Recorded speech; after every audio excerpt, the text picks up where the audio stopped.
Hello! Basically, I saw this video on YouTube where a gentleman very wisely tries to explain why the strategy of the government would eventually work.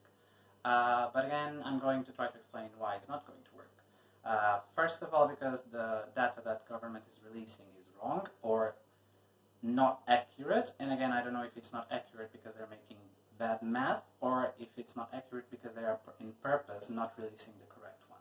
Nonetheless, if you have some basic mathematics skills, you can actually reach the real data. It's not very difficult. I'm going to try to explain it to you now. Just to present myself, basically, I'm a veterinary doctor or a veterinary surgeon, as most people would refer to it. I have an online course on epidemiology. I like virology. My master's was in virology. And I also had an optional discipline in my master's of analysis and management of risk of infectious diseases in animals in specific, because of course I'm a vet. Nonetheless, humans are animals, so it's basically the same, just statistics. So, what is happening at the moment? So this is data from today, or actually yesterday, because I calculated yesterday. So on the 16th of March, I calculated all this data. This is basically data that it's on Wikipedia, for example. You can also find it on OCDE. You can also find it on Stata and other statistics sites. So basically, this is the total number of beds in hospital in China per 10,000 inhabitants. 4.43. In Italy is 3.18. On the UK is 2.54. Again, UK is the one that has the least number of beds per 10,000 inhabitants. The total population in lockdown, and again, don't forget that Italy implemented lockdown some time ago, 3 or 4 days ago, total lockdown of the country, and China actually implemented lockdown much earlier on the epidemiological curve. Nonetheless, let's focus in Italy because we can focus on the case that is happening just like not so many miles away from where we are currently. So in China, the outbreak started, they got more or less, or at this point they have, an infection or currently infected people or potentially currently infected people of 3%. How do I reach this number? Basically, I divided the total positives by the number of tested, so that gives you the percentage of the people that at that time had the virus, so coronavirus or the disease itself, COVID-19. Let's focus on the disease because they're not testing, it doesn't matter really the virus in itself. What matters is the symptoms. So what the government is assuming by not testing is that everyone that has even a mild fever, even a mild cough, has the virus. Again, I'm not saying that is the case, but that is that possibility. In China, they have at the moment, and it's steady, 3%. So the total number of positives are divided by the number of tested. In Italy, you can reach the same number, and it's 17 currently. On the UK, the government actually tells you that it's 3%, but nonetheless, the government is faking the numbers. Because what they are trying to do now is to not test people. And by not testing people, they are only testing the people that reach hospital. So they are only testing the people that are sick. And again, what they are doing is giving you that number. Nonetheless, because they are not testing all the ones that actually have the virus or might have the virus, what they are going to do is to fake the numbers. The UK government actually tells you today that the total number of possible infections, and possible infections is in the whole population. In the case of the UK, 66.4 million people. In case of Italy, would be 60.4. In case of Wuhan province, or Hubei or Hubei or whatever, the province where Wuhan is in China, the total number in lockdown is 58.5. In Italy, again, is 60.4 because it's the whole country. And in the UK, if they implemented lockdown on the 16th, it would be 66.4. So, what they wanted to do, by slowing down the curve, as they said, and that's the only strategy that we can implement at this time because we don't have a vaccine, is to basically try to, instead of doing this is the normal epidemical curve. If we don't do anything, if we don't quarantine people, this is the total of the No, actually, this is the total of infected. So the total of the population is going to be slightly higher than this. So total of the population is going to be a curve much higher, and in theory, it should start like this. So let's say that this is 66.4 million people. So because not many people in the UK are dying, so it should be a curve like this. Of course, because with this virus, some will die, so it's going to go like that. But that's fine. Some people die anyway every year, as they said. People die every day. But that's not the problem. The problem is, as I'm going to try to explain to you, this is going to do this. So from 66 is going to reach a number near 60. What I'm saying is that, and this is moderate case scenario. So this is not even best case scenario nor worst case scenario. Best case scenario, 60 million people will survive, 6 million will die. I will show you then best case scenario and worst case scenario, both according to the government and both according to me that did the math. I'm saying slightly better than the government.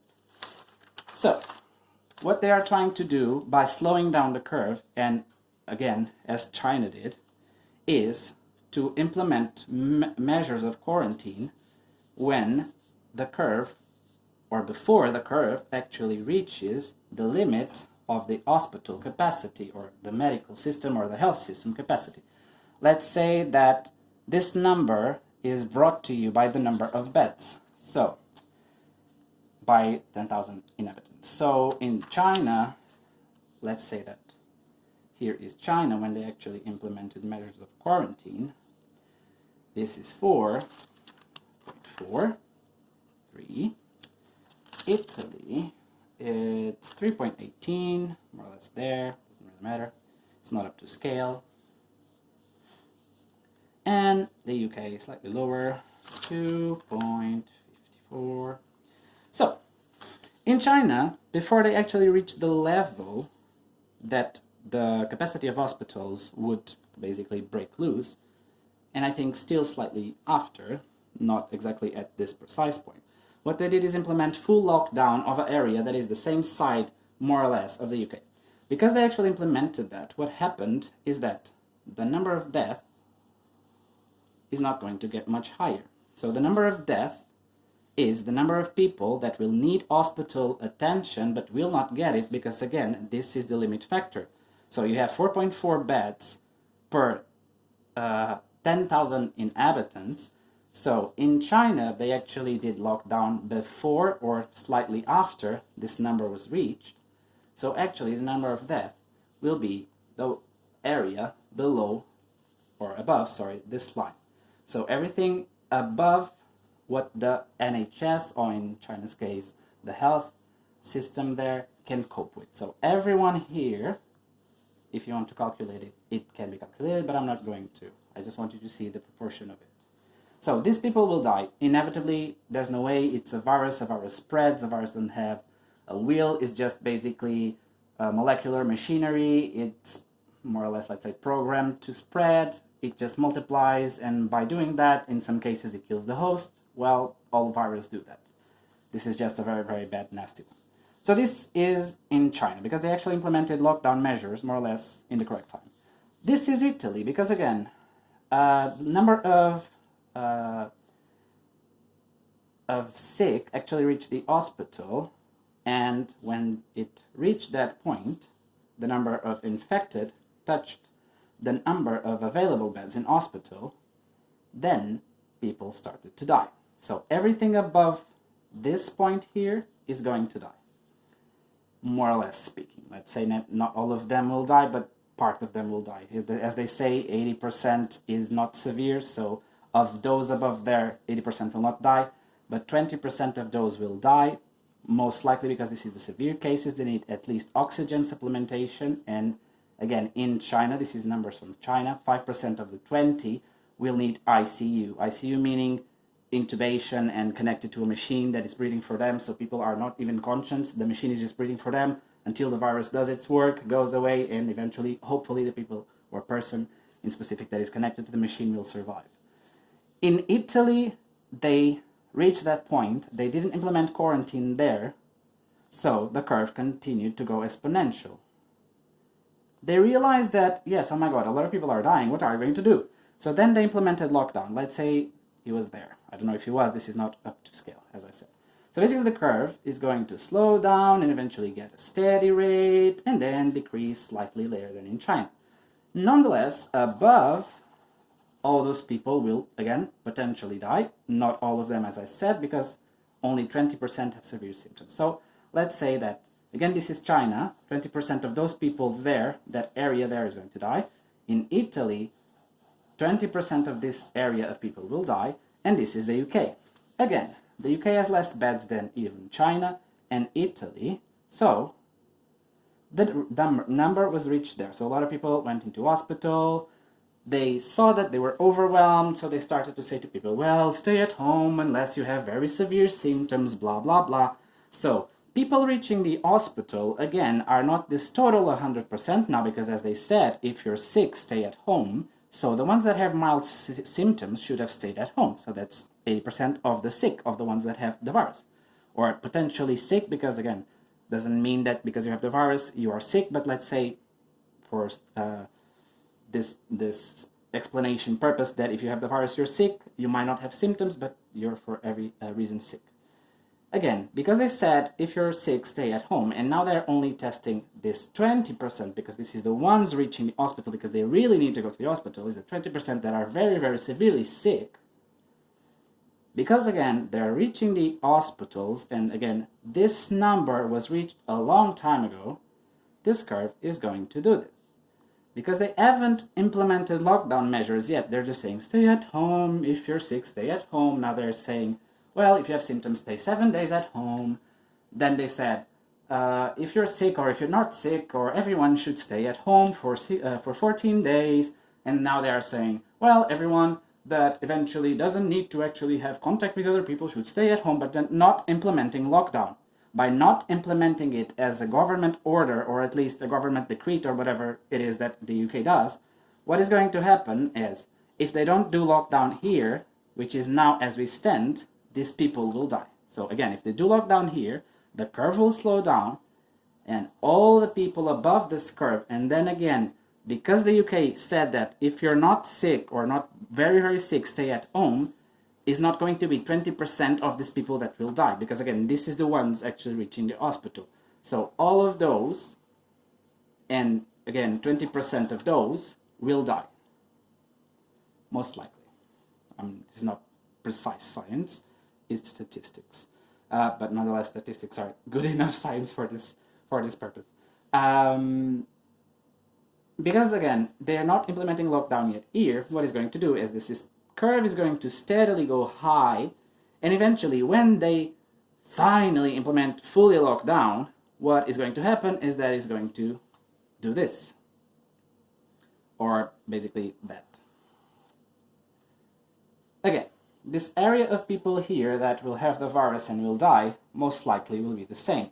The point of it is spreading it around time. Again, in China, because they did it very soon, this area there was much lower than this total area here, and this total area here is infected and potentially dead.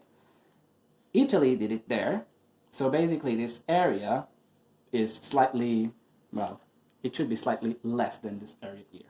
But again, this is not to scale, so this curve goes much higher, so it goes like that. In the UK, because they're implementing lockdown, hopefully, today, as we speak, a lot of more people will eventually die. So, this is the numbers that the UK want you to believe that are happening at the moment. They say that they tested a lot of people, and the rate of infection, so basically the number of positives by the number of tested, is 3%. As I said, in Italy, 17. So in UK, we can more or less expect it to be the same, because, again, they're falsifying the numbers. But let's say it's 3. So let's say it's actually the same as in China, which is not. But let's say it is. So let's believe the government. So, 50,000 infected. By those, or of those, 80% will not show symptoms, so they can stay at home, they will not die. Fine. 20% of those need medical assistance, and this is data from the 16th of 3 of 2020, so this was yesterday, because this is exponential. today we can expect to at least 1.4 times more cases than yesterday. But let's assume that this number is correct, which is not. But let's assume so.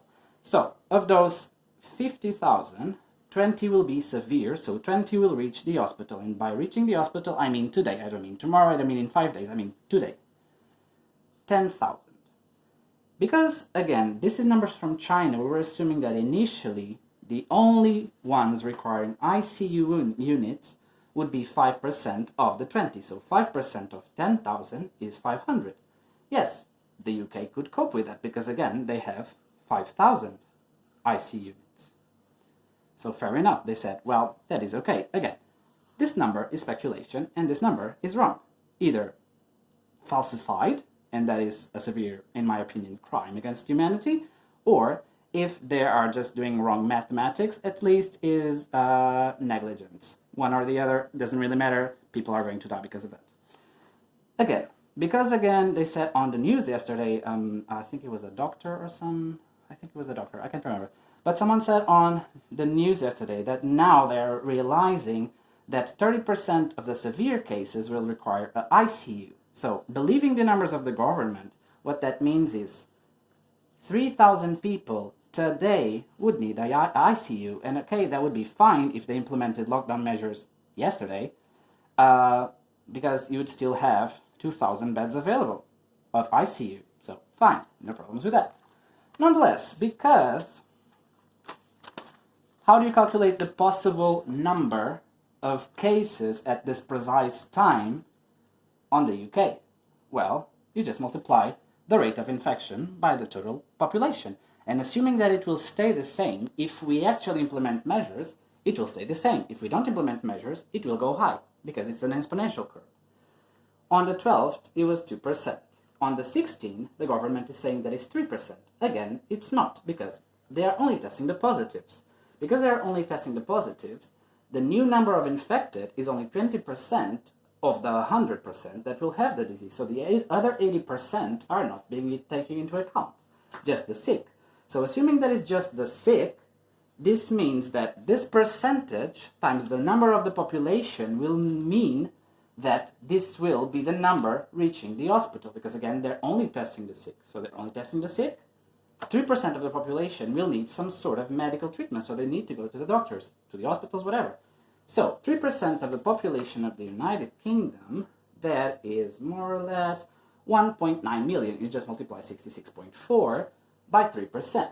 So 1.9 million will eventually need treatment, and this again was on the 16th, so 1.9 million needed medical treatment yesterday. This is best case scenario, because again, the UK is falsifying the numbers. Because they are falsifying the numbers, we can just assume that it's going to be as bad as at least in Italy. In my opinion, it's going to be much worse. But let's say it's as bad as. Actually, because they are saying that it's 3%, that is only 20% of the total cases. So if you multiply that by 5, you get the 100% of the cases, and you get 15, so 15%. That is more or less in sync with Italy. So, again, it's more or less the same, because we are more or less in the same situation as Italy. Actually, much worse now. So, how much is 15% of the total UK population? You multiply 66.4 times 15. That is 10 million. So 10 million people need medical assistance today. Again, fair enough. A lot of people will die, as already said, blah, blah, blah. Yes, it did. Because we only have 5,000 ICU units, what this means is 5,000 patients, the one that reach the NHS first, they will get the beds. Assuming that they take at least a week to release those beds, because if you're in ICU, you're like unconscious, connected to a fucking machine that breathes for you. What this means is that all the beds will be occupied on the first day. So basically, yesterday. If they even only take 1 week to get out of bed, which is actually not accurate, because in China, the first case to actually be recovered, I think it was at least after the double of that, but let's assume that it's just 1 week. So these beds will only are only going to be available in 1 week time, but this doesn't really matter for the calculus. Basically, as I said before, let's assume that best case scenario, only 3% of the UK population is infected, so or 1.9 million will require medical assistance.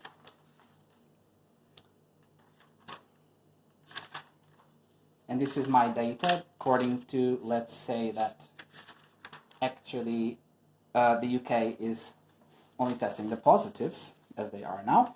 So if 2 million need assistance and 20% are severe, 0.4 will need assistance. So this is 0.4 million people, so that's a lot of people. Those will require hospitalization. And those that are going to be very severe, if we take in account China's percentage, 20,000. So this is 20,000 minus the number of beds are most likely going to die. This is best case scenario. If it's worst case scenario, as I did also in that example there, assuming that this data that the scientist yesterday said was 30% of the severe ones that need hospitalization, there is going to be not 3,000, because again the data from the government is wrong, is going to be 30% of that. So 30% of 0.4 is 120,000 minus 500 dead people.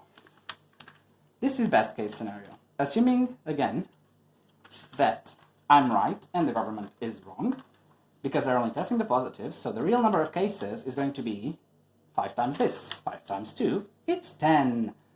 If the only severe are 20%, as again on the previous examples, that means 2 million people will reach the hospitals yesterday.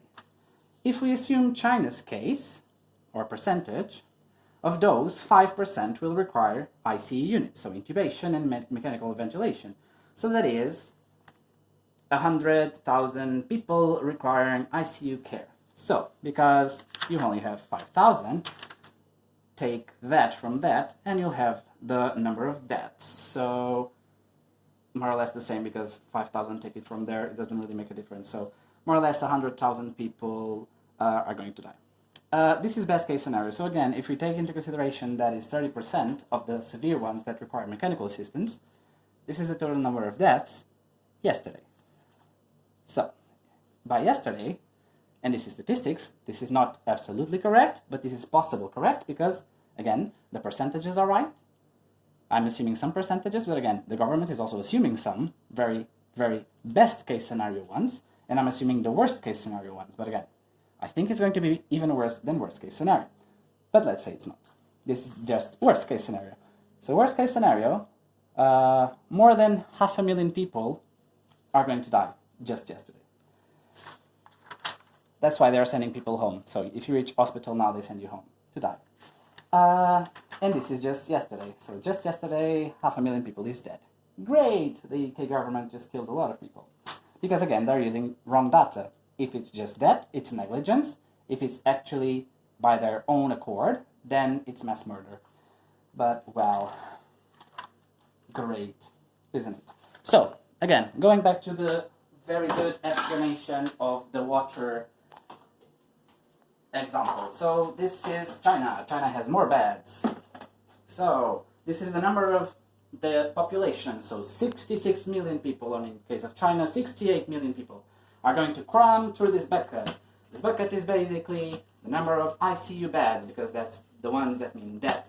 So, hospital, well, yeah. So, basically, if it's 5% of the 20% of the all infected are going to reach ICU units, and this is what's happening in China. If it's a small flow, that's fine. It just goes through the holes. Very good. The water that comes through here is the ones that recovered, that didn't die. This is what is happening in China at this moment, and this is what happened in China on the first number of cases. But again, now it's just going like this. So some of them died, not a lot. Well, maybe a lot, but not a massive amount. This is Italy. So again, same number of population. Initially it was like this. Then it was like that. At the moment it is like this. Sorry, it is not like that.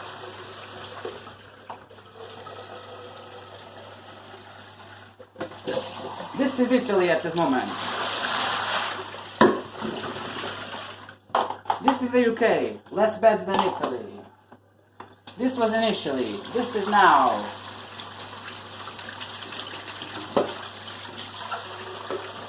This is the total population. Well, part of the total population. This is now. This is tomorrow. A lot of them are dying already.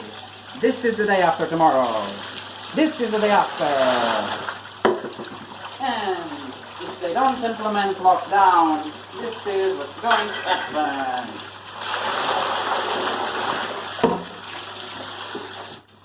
So, because this is an epidemiological curve, it's exponential. If they don't implement lockdown now, this is going to happen. Thank you very much for the attention.